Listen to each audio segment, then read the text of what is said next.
what kind of life fate hands me.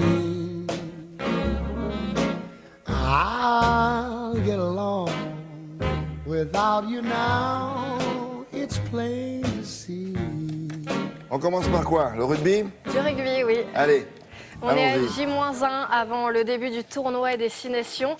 Demain, ce sera le premier match de Guy Novès, le nouveau sélectionneur à la tête du 15 de France.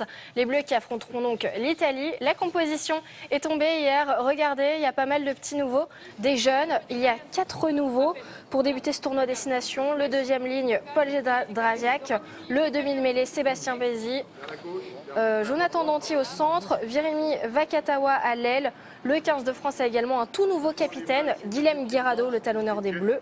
Donc le premier test pour Guy Novès et ce 15 de France New Look, ce sera demain. Match très important, 4 mois après le fiasco en Coupe du Monde. Les Bleus sont attendus au tournant.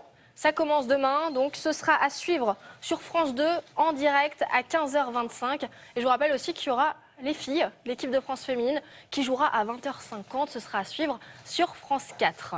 Merci. Et du foot, ne me dites pas qu'il n'y en a pas. S'il y avait du foot, oui. avec la suite et la fin de la 24e journée de Ligue 1, Saint-Etienne s'est imposé à l'extérieur face à Rennes. Regardez, c'était hier. Bon, c'était pas le match de l'année, hein. Un seul tir cadré en première période. Et on ne peut pas dire qu'il soit compliqué à arrêter. C'était signé Kevin Monet-Paquet. Il faut attendre plus d'1 heure de jeu pour voir enfin un but. La tête de Bayal Sall à la 73e minute. Les Verts l'emportent 1-0 à l'extérieur, ce qui n'était plus arrivé depuis le 23 septembre. Ça faisait un bout de temps. Bonne opération donc, il remonte à la 5e place du classement. On part à Montpellier pour du tennis et un duel 100% français.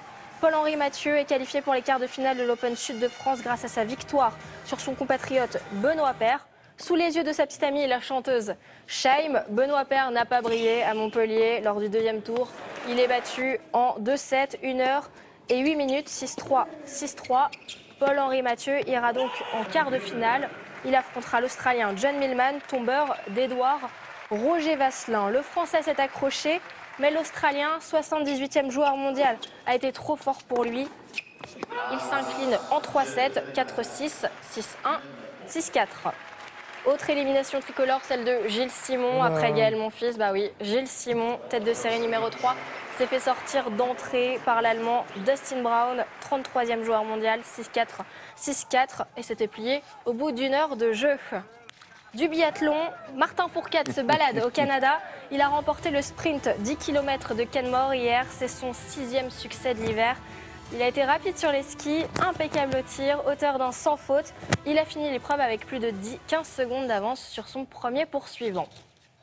Est-ce que vous avez déjà vu un robot faire du golf? Non. Alors on part aux États-Unis, je vais vous montrer ça. Ça se passe à Phoenix. Regardez, ce robot est plutôt doué. Il s'appelle Eldrick. Et regardez ce qu'il va réaliser. Un trou en un. Il avait été paramétré pour ça Ah bah oui, je pense quand même. Je pense que c'est pas un hasard. Voilà. Mais en tout cas, je l'ai trouvé plutôt doué, donc je vais vous le montrer. Et là, c'est une course mythique qui a lieu chaque année. Depuis 1978, l'Empire State Building Run-Up. C'est l'une des courses les plus dures au monde puisqu'il faut atteindre le plus rapidement possible le sommet du gratte-ciel new-yorkais. C'est 86 étages, 1576 marches, 381 mètres de haut. Ça donne envie, hein.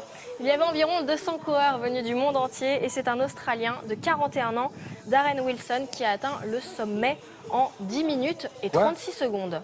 86 étages en 10 minutes. C'est ça. Ça va son cœur? Il est doué, hein.